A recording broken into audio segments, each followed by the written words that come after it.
Sayyid Muhammad Alawi Al-Maliki Al-Hasani rahimahullahu ta'ala wa nafa'ana bihi wa bi'ulumihi wa bi'ulum masyayikhina fid daraini amin ila an qala fi kitabihi syari'atillahil khalidah nuzulul Qur'an wa qad nazalal Qur'anu jumalan wa ayatan mufarraqan wa rubbama nazala ashra ayat aw akthara ala hasabil waqa'i wal qadaya allati kanat taqa'u lil muslimin fabayyana al-Qur'anu ahkamaha wa kathiran ma kana as-sahabatu idza nazalat nazilah tasara'u lis-su'ali an hukmiha fayanzilul Qur'anu aw tubayyinus sunnatu fayusari'una lil ibtithal fayakunu dhalika athbata fi adhanihim wa arsakha fi qulubihim. Nuzulul Quran. Jadi sekali lagi kita ulang flashback bahwasanya kita sekarang ada di pembahasan tentang Al-Qur'an atau Alkitab.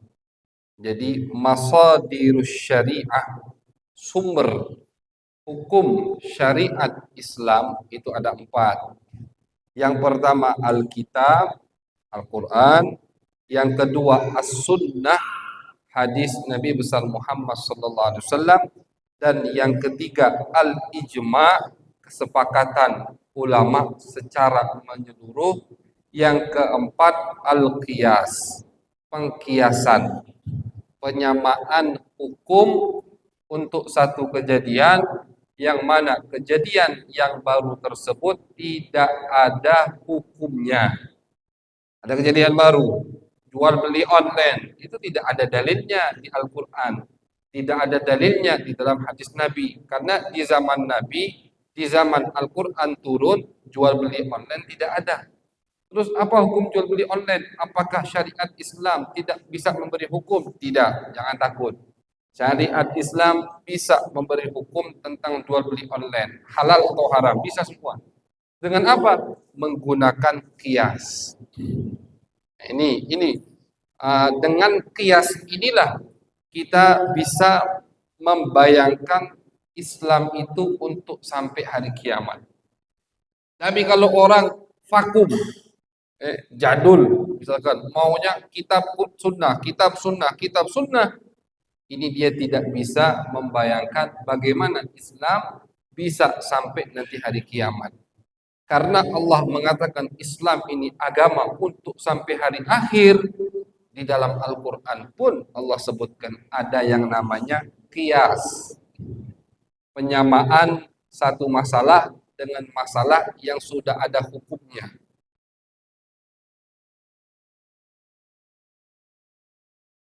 Di zaman Nabi, disamakan. Begitu. Dan ini jelas tugas ulama. Jadi kurang lebih kitab yang akan kita kaji ini, yang wallahu a'lam kapan hatamnya, nggak usah mikir hatam. Habib baru mulai berapa lembar, nah berapa bulan ini, jangan pikiri hatam. Mikir itu hadir tiap bulan. Gitu. Jangan pikiri hatam urusan Allah. Yang penting kita setiap bulannya nambah wawasan tentang ilmu baru, tentang faidah baru, tentang bagaimana cara ulama menetapkan hukum di dalam syariat Nabi besar Muhammad sallallahu alaihi wasallam. Jadi isi kitab ini kurang lebih 4 itu. Pembahasan Al-Qur'an, pembahasan hadis, pembahasan ijma', kesepakatan ulama, pembahasan qiyas, itu 4. Nah, kita baru di bab pertama, yaitu Alkitab, Al-Quran. Sudah kita bahas di pertemuan kemarin bahwasanya Al-Quran apa definisinya. Sekarang nuzulul Quran, bagaimana Al-Quran turun. Wa qad nazala al-Qur'anu jumalan jumala wa ayatan ayatan mufarraqan. Abu yang mengatakan Quran itu turun per jumlah atau ayat satu ayat. Kalau jumlah itu lebih dari satu ayat. Jumlah itu bisa dikatakan misalkan 3-5 ayat, satu pembahasan, gitu, satu topik. Nah, itu jumlah maksudnya, satu topik. Pembahasan masalah iddat orang yang diceraikan oleh suaminya, turun ayat. Berapa ayat? 3 ayat. Nah, ini satu jumlah. Kadang juga Al-Quran turun satu ayat. Satu ayat. Al-Quran kadang terus, bahkan ada Al-Quran yang turun satu lafaz atau satu kalimat. Satu kalimat. Ya, la yastawil qa'iduna minal mu'minina ghairu ulit darar. Kalimat ghairu ulit darar ini turunnya terpisah dari dari kalimat sebelumnya, dari kalimat setelahnya. Allah Subhanahu wa taala mengatakan la yastawil qa'iduna minal mu'minin. Tidak sama, kata Allah, orang yang duduk di rumahnya dari orang-orang yang beriman dengan orang yang jihad di jalan Allah. Itu ayatnya. Ketika ayat ini turun, orang-orang yang makzur, wong-wong yang punya uzur, yang punya sakit, punya urusan, tidak bisa ikut dengan Nabi, merasa sedih. Kenapa? Karena Allah katakan ini orang beda, tidak sama dengan yang keluar. Allah timbali ayat itu di tengah-tengah dengan kalimat ghairu ulid darar. Jadi setelah ayat tadi turun, Allah tambahi lagi 2 kalimat diletakkan di tengah. Kecuali kata Allah orang-orang yang ada uzur. Itu tidak dikecualikan. Artinya sama, orang yang ada uzur walaupun dia ada uzur tidak keluar sama Nabi untuk jihad di jalan Allah, tapi dia tetap mendapatkan pahala seperti orang yang jihad bersama Nabi besar Muhammad sallallahu alaihi wasallam. Jadi ayat itu pernah turun 2 kalimat. Turun. Itu. Jadi tidak mesti satu surat. Bahkan ulama mengatakan cuman beberapa ayat. Ustaz, tolong kipasnya Ustaz. Nah. Bahkan ulama mengatakan cuman beberapa surat yang turun secara sekaligus. Contoh, yang turun sekaligus Al-Fatihah, turun sekaligus satu surat. Contoh, Al-Mu'awwidhatain, turun secara sekaligus satu surat.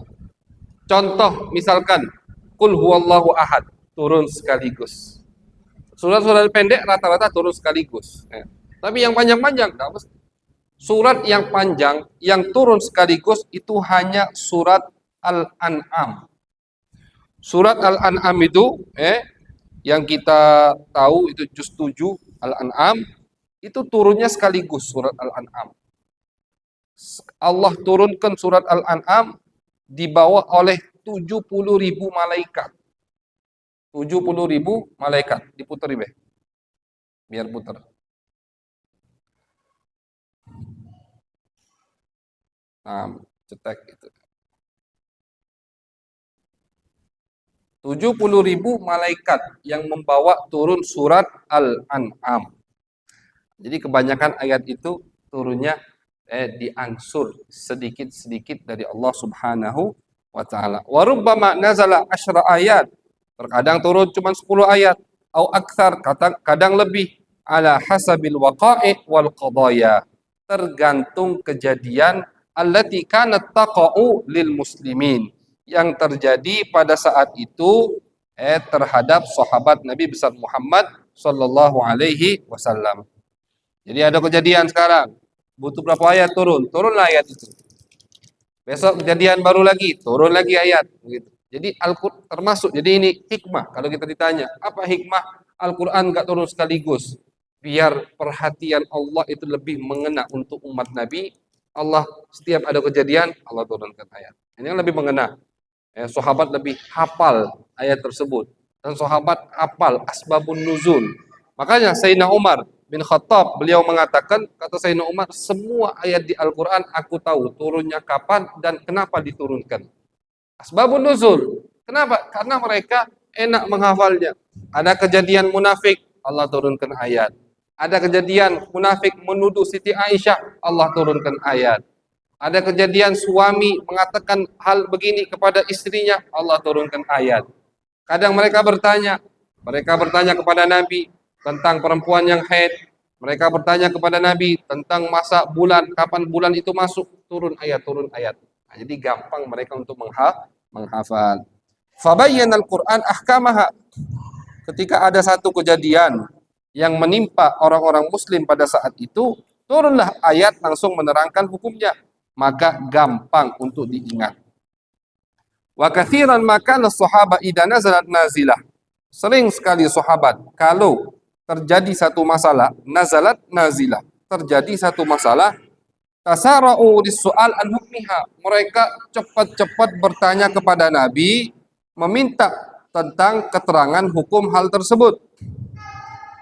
Nah, jadi sahabat itu ya apa namanya? Mereka itu sahabat tidak apa? Tidak diam, tidak Sabrahman. Suruh diam anak-anak. Ustaz.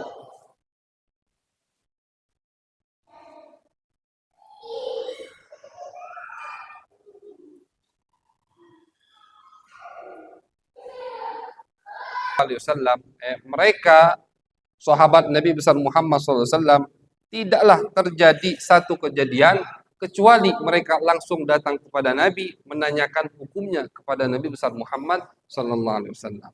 Turunlah nanti ayat atau ayat tidak turun, au tubayyinu sunnah, dijelaskan nanti hukumnya sama Nabi besar Muhammad Sallallahu Alaihi Wasallam. Seperti yang tadi kita sampaikan di masjid, bahwasanya Nabi itu Allah berikan hak, Allah berikan wewenang untuk mengharamkan sesuatu atau menghalalkan sesuatu.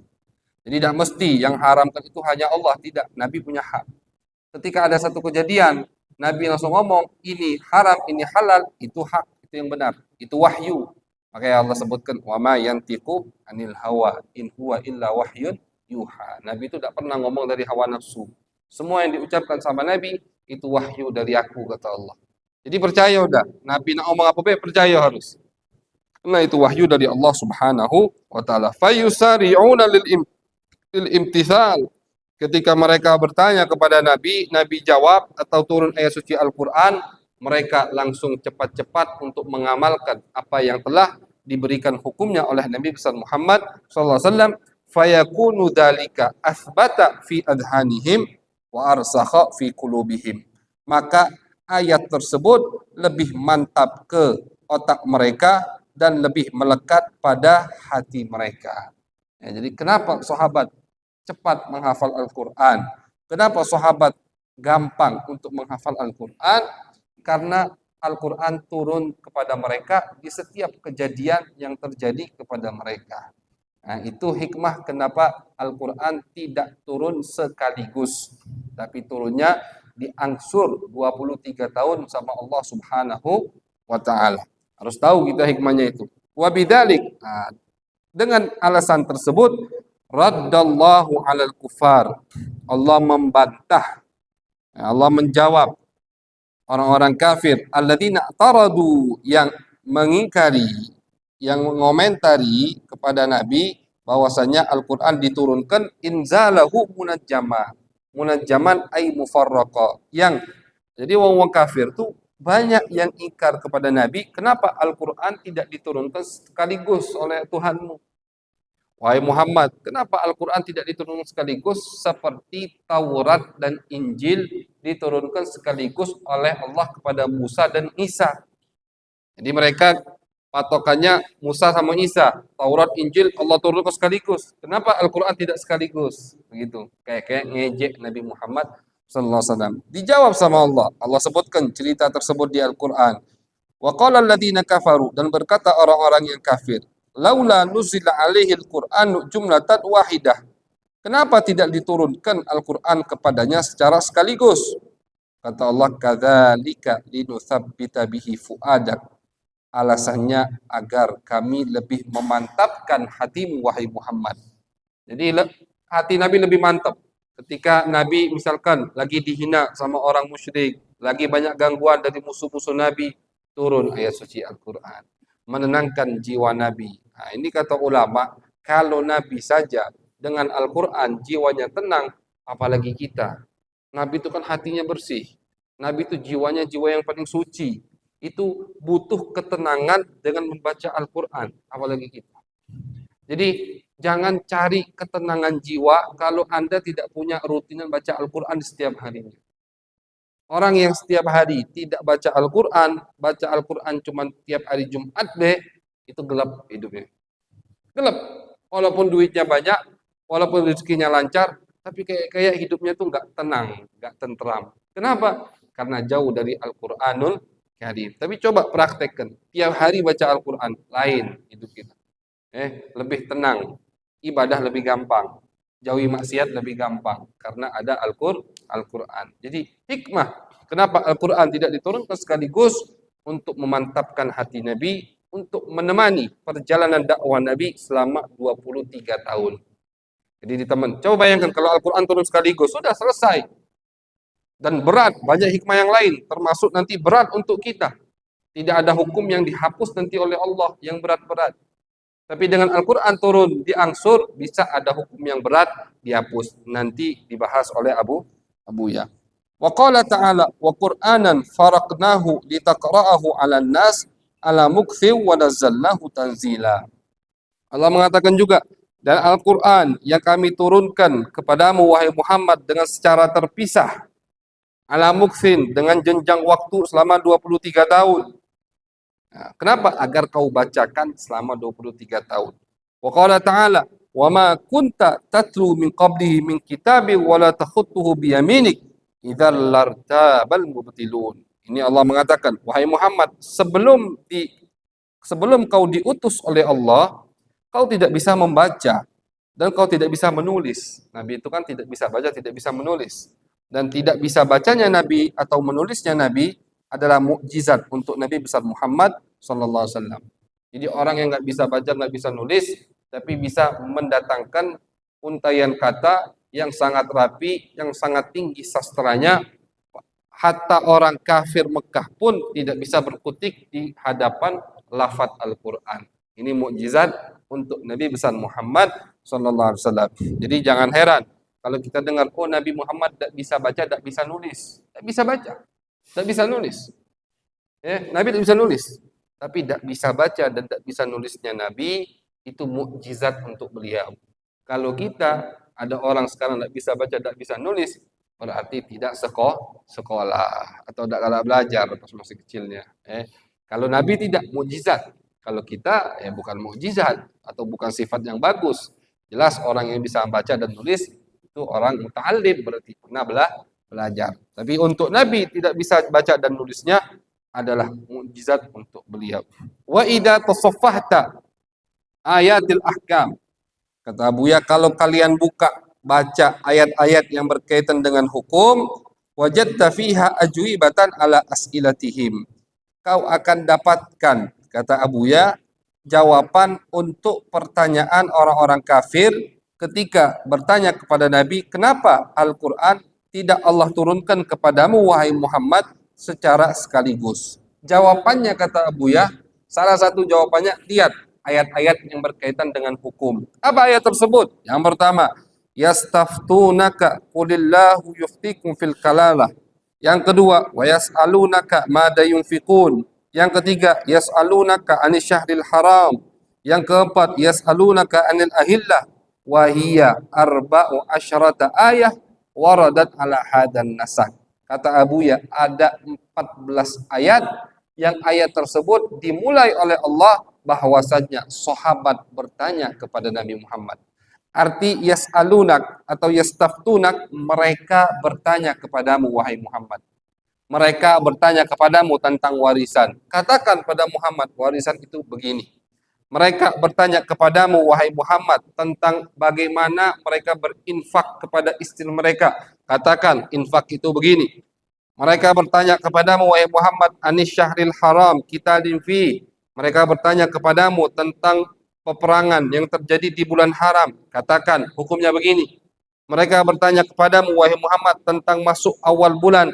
Ini ada 14 ayat. Kurang lebih, kata Abuya, yang di awalnya Allah sebutkan ini pertanyaan dari sahabat. Sahabat bertanya, jawab wahai Muhammad. Sahabat bertanya, jawab wahai Muhammad. Ini kata Abu ya, salah satu hikmah kenapa Al-Quran tidak diturunkan sekaligus. Jadi Allah siapkannya memang sudah. Untuk ada pertanyaan, Allah kasih jawaban. Untuk ada kejadian, Allah terangkan hukumnya. Nabi lagi sedih, Allah hibur dengan ayat suci Al-Quran. Begitu. Nah, jadi memang Al-Quran beda dengan kitab suci yang lain.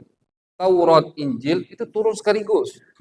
Jadi Nabi Musa ketika dilantik sama Allah, ambillah nih kita Taurat, selesai. Tapi Nabi Muhammad tidak. Dilantik sama Allah cuma 5 ayat. Iqra bismi rabbikal ladzi khalaq sampai 'allamal insan ma'lam ya. 5 ayat. Nabi turun. Turun ayat lagi. Ya ayyuhal muddatsir. Berapa ayat cuma. Turun ayat lagi. Ya ayyuhal muzammil. Berapa ayat cuma. Begitu. Jadi Nabi itu memang merasa selalu ditemani oleh Allah Subhanahu wa taala dengan ayat sucinya. Tapi kalau kita aja misalkan, kita disuruh guru kita dakwah lah ente.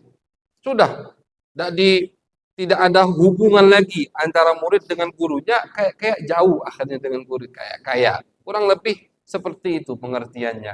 Tapi kalau ketika gurunya suruh dakwah, tapi dipantau setiap bulan dihubungi sama gurunya, dia bertanya ke gurunya, setiap bulan dia ada telepon, ada sekarang chatting, WhatsApp, itu kan merasa dipantau, lebih semangat. Itulah kurang lebih yang dirasakan oleh Nabi besar Muhammad SAW. Dan bukan hanya Nabi yang merasa ditemani atau disayang oleh Allah, sahabat-sahabat pun merasakan hal tersebut. Ketika terjadi satu masalah, Allah turunkan ayat untuk mereka. Mereka baik, Allah puji dalam Al-Quran. Laqad radiyallahu 'anil mu'minina idh yubayyi'unaka tahta asy-syajarah. Allah ridho, kata Allah. Kepada siapa? Kepada sahabat-sahabatmu, wahai Muhammad. Ketika mereka membaiatmu, siap mati demi untuk di jalanmu. Ini Allah sebutkan dalam Al-Quran. Ketika mereka ada keteledoran, Allah sebutkan. Allah omeli mereka karena mereka teledor. Jadi kan merasa diperhatikan.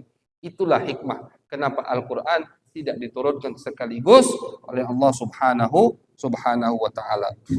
Naam, fiha ayatun wahidatun fi su'alil yahud anir ruh walaysa fiha jawab. Betul kata Abu ya, ada satu ayat yang Nabi ditanya tapi Allah tidak berikan jawaban. Apa soal tersebut? Soal Yahudi tentang ruh kepada Nabi Muhammad SAW. Wa inna ma fiha tafwidul amri ilallah. Yang dijawab oleh Allah dalam ayat tersebut hanya memasrahkan semuanya kepada Allah. Jadi kata Buya ada 14 ayat. Yang mana di situ Allah sebutkan mereka bertanya kepadamu wahai Muhammad. Ini jawabannya Muhammad. Dikasih jawaban sama Allah. Nah kata Abu ya, ada satu ayat yang tidak Allah jawab.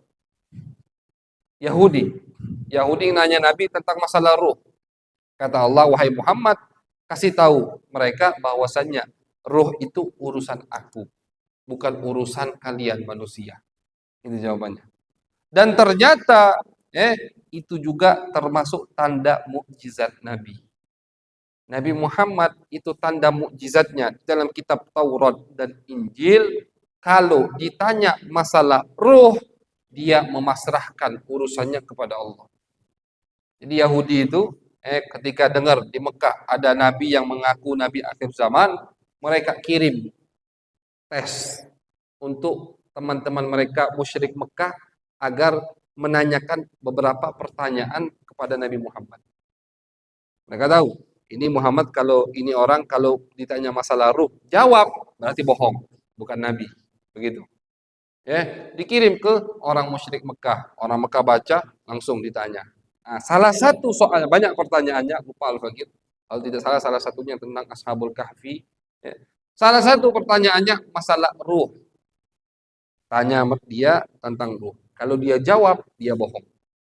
Biasanya kan orang kalau udah pengen punya kedudukan di mata masyarakat, ditanya pasti jawab. Walaupun ngawur jawabnya. Kan itu. Basing dia jawab, penting jawab. Jangan sampai dia tidak tahu, malu. Pengen jadi orang terkenal, pengen jadi kiai, pengen jadi orang hebat, kan begitu. Jawab aja. Nah, kalau dia memang ngaku, pasti dia jawab. Kalau dia pembohong, dia mencari kedudukan di mata masyarakat, dengan mengaku sebagai nabi, pasti dia jawab. Ternyata ketika ditanya, Nabi Muhammad tidak menjawab. Nah, itu bukti mukjizat bahwasanya betul beliau adalah nabi akhir zaman. Tapi apakah mereka beriman? Tidak iman. Tetap Yahudi, orang musyrik Mekah yang hatinya ditutup oleh Allah. Mukjizat itu jelas depan mata mereka, tapi mereka tidak iman kepada Nabi besar Muhammad sallallahu alaihi wasallam.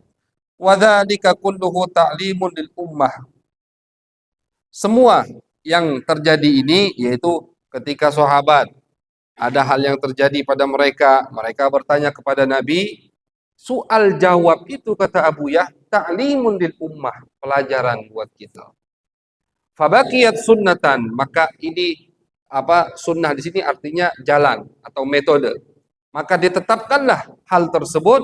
Apa itu? Idza nazalat nazilah rafa'us su'al li ahli ilmi. Kalau ada kejadian yang terjadi, kita tidak tahu hukumnya, kita tanyakan kepada orang yang tahu. Seperti sahabat, ketika terjadi satu masalah, mereka tidak tahu hukumnya, mereka tanyakan kepada Nabi besar Muhammad sallallahu alaihi wasallam. Nah, jadi kata Abu Ya, gaya seperti itu ada kejadian, sahabat nanya ke Nabi, ada kejadian, sahabat nanya ke Nabi, itu sampai sekarang kita warisi kata Abu Ya.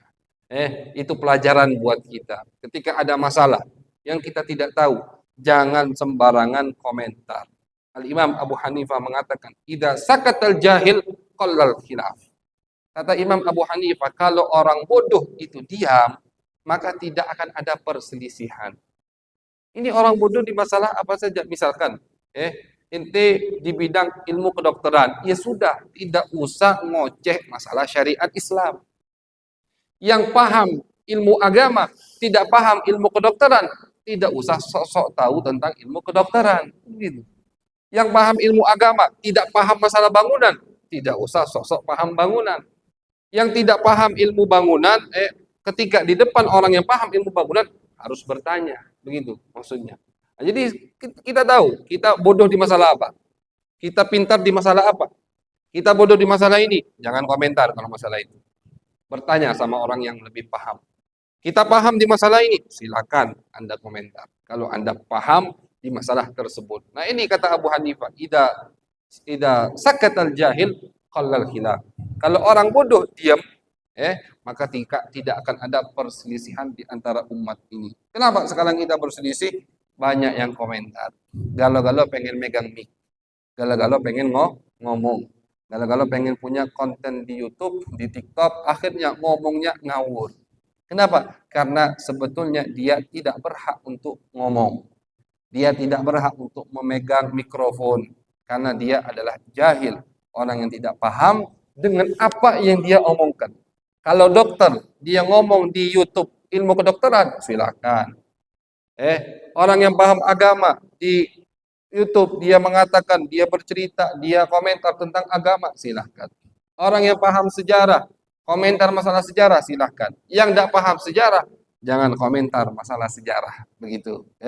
Kurang lebih begitu. Itu di mana kita ambil, kata beliau, kita ambil semua ini dari apa yang dilakukan sahabat terhadap kepada Nabi besar Muhammad sallallahu alaihi wasallam. Fa'ajabu bima alimu, maka ulama akan menjawab dengan apa yang mereka ketahui, au qalu la nadri, atau mereka akan katakan tidak tahu. Nah, jadi la adri yarfa qadri. Ada perkataan yang mengatakan begitu. La adri yarfa qadri. Ketika aku mengatakan tidak tahu, malah itu yang mengangkat derajatku. Jadi jangan gengsi ketika ditanya, tahu tidak? Oh tidak tahu. Imam Malik pernah ditanya tahu, ditanya tidak tahu. Soal pertama tahu, soal kedua la adri. Soal ketiga jawab, soal keempat tidak tahu. Imam Malik, sekelas Imam Malik, karena tidak semua orang itu, tidak ada orang yang menguasai semua ilmu itu, tidak ada. Jadi jangan malu-malu untuk mengatakan aku tidak tahu. Aku tidak tahu itu mengangkat derajatku, kata ulama. Wa katsirun min ayatil ahkam laisa fiha yas'alunak. Banyak dari ayat-ayat yang berkaitan dengan hukum. Jadi ayatul ahkam, Al-Quran ini sebagaimana yang sudah kita sebutkan di pertemuan kemarin, bahwasanya tidak semua ayat suci Al-Quran itu berkaitan dengan hukum, kan begitu. Ayat suci Al-Quran yang berkaitan dengan hukum kurang lebih 500 atau 600 ayat yang berkaitan dengan hukum. hukum bersuci, toharoh, hukum sholat, hukum puasa, hukum haji, hukum zakat, hukum nikah, apalagi, hukum warisan, hukum jinayat, hukum yang melanggar perintah Allah, terus hukum semua. Jadi hukum-hukum ini ada ayatnya semua, cuman tidak semua Al-Quran itu ayat hukum. Cuman 600 atau 500 ayat Al-Quran yang mengandung hukum syariat. Sisanya cerita Al-Quran, ya kan? Sisanya nasihat. Makanya Al-Quran dibagi tiga, sepertiga cerita, sepertiga nasihat, sepertiganya hukum. Nah, ayat hukum ini sebagian ulama tafsir memisahkannya, artinya mereka hanya menafsirkan ayat-ayat hukum. Makanya ada kitab tafsir ayatul ahkam, tafsir ayat-ayat hukum yang sangat terkenal dan dipakai di beberapa jamiah universitas, itu karya Al-Imam Muhammad Ali As-Sabuni. Muhammad Ali As-Sabuni Al-Mufassir, alhamdulillah, Al-Faqir sempat belajar sama beliau 3 tahun pas di Mekah. Umurnya 90 tahun lebih, habis meninggal. Beliau ini termasuk guru Abu Ya Muhammad. Abu Ya Muhammad tuh sempat belajar sama beliau, Muhammad Ali As-Sabuni. Ada di YouTube banyak. Wow, bewokan putih, jenggotnya putih kalau udah tua, meninggalnya 90 tahun lebih. Kita pernah belajar sama beliau 3 tahun tafsir. Beliau punya kitab tafsir Ayatul Ahkam. Jadi beliau ambil ayat-ayat hukum di Al-Quran, beliau jadikan bab-bab dan beliau tafsirkan. Beliau sebutkan pendapat ulama di situ. Beliau sebutkan perselisihan ulama di situ. Itu namanya ayatul ahkam. Nah, jadi udah kita harus tahu apa itu ayatul ahkam. Ayat-ayat yang berkaitan dengan hukum sholat, hukum ini, semua hukum. Abu Yazid mengatakan, wa katsirun min ayatul ahkam laisa fiha yas'alunak, banyak dari ayat-ayat hukum yang tidak ada di awalnya yas'alunak. Karena cuma 14 ayat hukum yang di awalnya ada kalimat yas'alunak. Apa arti yas'alunak? Mereka bertanya kepadamu. Itu artinya. Yas'alunak, mereka bertanya kepadamu. Walakinnaha kulluha li asbabin wa nawazila waqa'an. Tapi kata Abu Ya, memang betul tidak ada pertanyaan atau tidak ada kalimat mereka bertanya kepadamu. Tapi turunnya ayat itu karena sebab-sebab, karena kejadian-kejadian yang sudah terjadi. Fabayyanaha ulama tafsir fi asbabin nuzul. Nah, ini dijelaskan oleh ulama tafsir di bab asbabun nuzul. Sebab-sebab turunnya ayat Al-Quran. Syarat seorang mufassir, kalau ada orang yang ingin menafsirkan Al-Quran, syarat pertamanya dia harus tahu sebab-sebab Al-Quran diturunkan. Ayat ini, kenapa sebabnya diturunkan? Oh, karena di tahun sekian terjadi sahabat begini, maka turun ayat ini. Ayat ini, kenapa turun? Oh, karena di tahun sekian terjadi begini, turun ayat ini. Harus tahu. Jadi orang yang menafsirkan Al-Quran, dia harus tahu dulu, kenapa ayat ini turun. Nah, ceritanya apa? Baru dia boleh menafsiri ayat tersebut. Biar tidak salah tafsir. Oke, kenapa banyak orang salah tafsir sekarang? Ayat yang turun untuk orang musyrik penyembah berhala, mereka pakai untuk kita yang bertawassul, yang cinta luar biasa kepada Nabi. Kenapa sebabnya? Tidak tahu asbabun nuzul. Oi, ini ayat turun untuk penyembah berhala.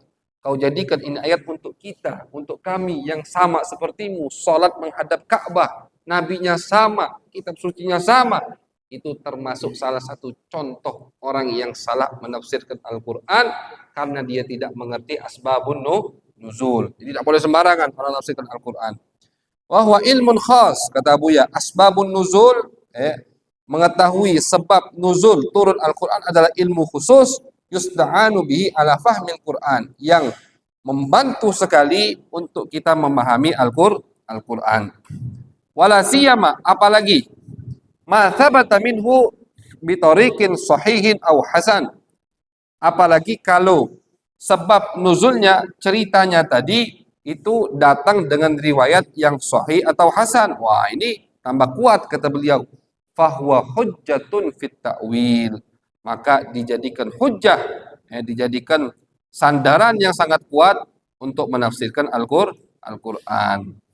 Ketika orang tahu sebab nuzul, maka dia kuat tafsirannya. Apalagi kalau sebab nuzulnya tadi dengan sanad yang sahih ya. Karena asbabun nuzul seperti hadis, pakai riwayat, kan cerita, kabar, ini terjadi begini, turun ayat kan itu cerita kabar. Maka butuh dengan riwayat. Riwayatnya kalau sahih ya berarti lebih kuat lagi daripada yang tidak sahih. Wallahu a'lam bissawab. Kurang lebih itulah sedikit pembahasan tentang nuzulul Quran, turunnya Al-Qur'anul Karim.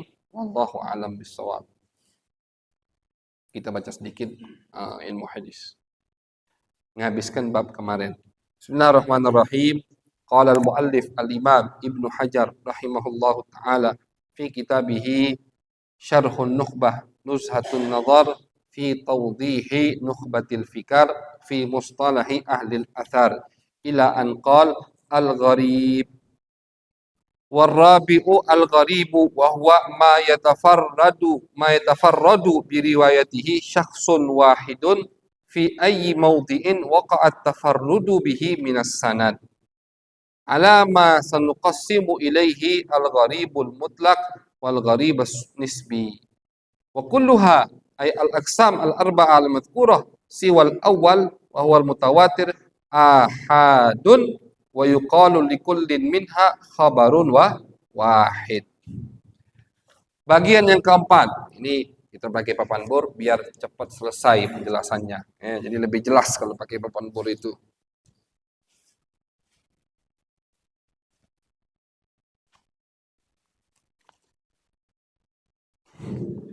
Ini bagian keempat dari mana? Dari hadis ini kita ulangi. Hadis itu hadis terbagi dua. Yang pertama mutawatir. Yang kedua ini banyak bagiannya. Ahad. Ahad ada 3. Al-masyhur.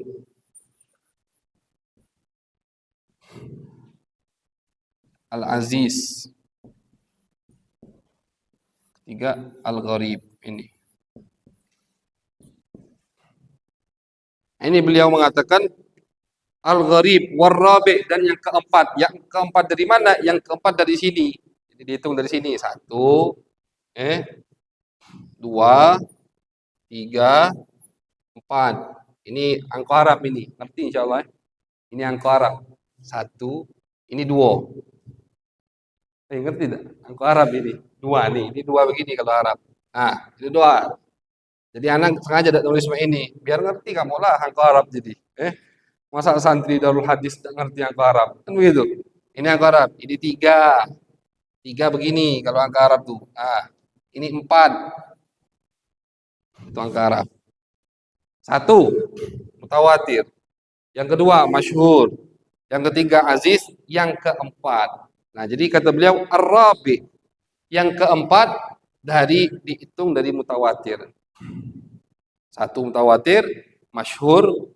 Ini sudah kita jelaskan semua panjang lebar. Masyhur, aziz, gharib. Apa itu gharib? Wa huwa ma yatafarradu bihi biriwayati syakhsun wahid. Fi ayyi mawdhi'in waqa'a tafarrudu bihi minas sanad. Gharib itu hadis yang diriwayatkan oleh satu orang. Itu namanya gharib. Hadis yang diriwayatkan oleh satu orang. Namanya gharib. Cuma satu. Walaupun itu terjadi di pertengahan sanad. Misalkan dari Nabi turun ke bawah sahabat 3. Turun lagi ke bawahnya 4 misalkan. Dari 4 ini turun 1, cuma 1. Ini gharib. Ini bisa dikatakan hadis gharib. Paham? Ini hadis periwayatannya ada gharib. Di satu generasi cuma 1 yang meriwayatkan. Ini generasi sahabat, ini generasi tabi'in, ini generasi ketiga tabi'in. Di generasi sahabat 3 berarti masyhur. Masyhur itu kan periwayatan 3 ke atas kalau kita ingat. Kalau aziz periwayatan 2 cuman. Jadi di satu level, di satu generasi cuman 2. Ini misalkan di generasi sahabat masyhur 3. Jadi ini pembagian di setiap generasi. Bukan dihitung semua, bukan. Ini pembagian hadis di setiap generasi. Di generasi sahabat ini hadis masyhur karena 3. Di generasi bawahnya tabi'in juga masyhur karena lebih dari 3. Di generasi ketiga ini hadis jadi aziz misalkan karena 2. Di generasi keempat ini hadis jadi gharib karena 1. Ini ilmu sanad tuh begitu. Makanya ulama yang hafal hadis beserta sanadnya itu bukan sembarangan ulama. Kenapa? Dia tahu semua. Dia hafal. Dia bisa ngecek ini hadis di generasi keempat aziz. Ini hadis di generasi ketiga gharib. Oh tidak, ini hadis dari generasi pertama sampai generasiku mutawatir. Gitu. Makanya kalau ada hadis yang mutawatir, itu hadis tidak bisa ditolak. Kenapa tidak bisa ditolak? Di setiap generasi banyak yang meriwayatkan. Generasi pertama banyak yang meriwayatkan. Generasi kedua banyak yang meriwayatkan. Kalau kita ingat apa hadis mutawatir kan begitu. Misalkan dari Nabi sampai ke Imam Bukhari, ke Imam Bukhari itu ada 5 generasi. Ini generasi Nabi, misalkan. Ini generasi kedua, sahabat. Generasi ketiga, 4, 5, 6. Ini harus mutawatir semua, baru bisa dinamakan hadis mutawatir. Tapi kalau cuma di generasi pertama banyak mutawatir, di generasi kedua jadi masyhur, maka ini hadis tidak bisa dikatakan mutawatir.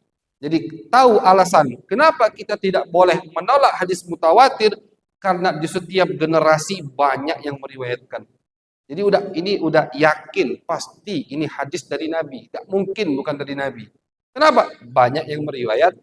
Jadi hukum hadis itu bukan untuk kesemua, bukan, tapi dari per generasi dihukumnya sama ulama. Ini hadis masyhur di zaman sahabat, tapi di zaman tabi'in jadi aziz. Di zaman bawahnya lagi makin sedikit jadi gharib.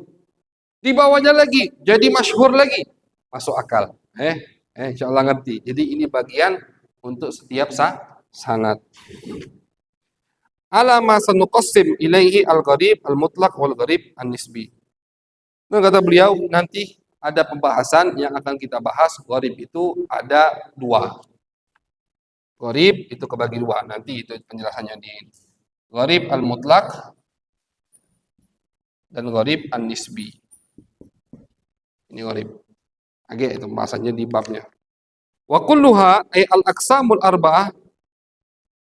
Semua ini siwal awal kecuali yang pertama yaitu yang mutawatir, berarti 3 ini ahad, dikatakan hadis ahad.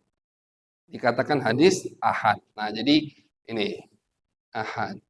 Jadi kalau kita ditanya, hadis itu terbagi jadi berapa? Jadi 2 dulu. Yang pertama mutawatir. Yang kedua ahad. Nanti dari ahad baru banyak bagiannya, masyhur, aziz, gharib. Gitu, ya.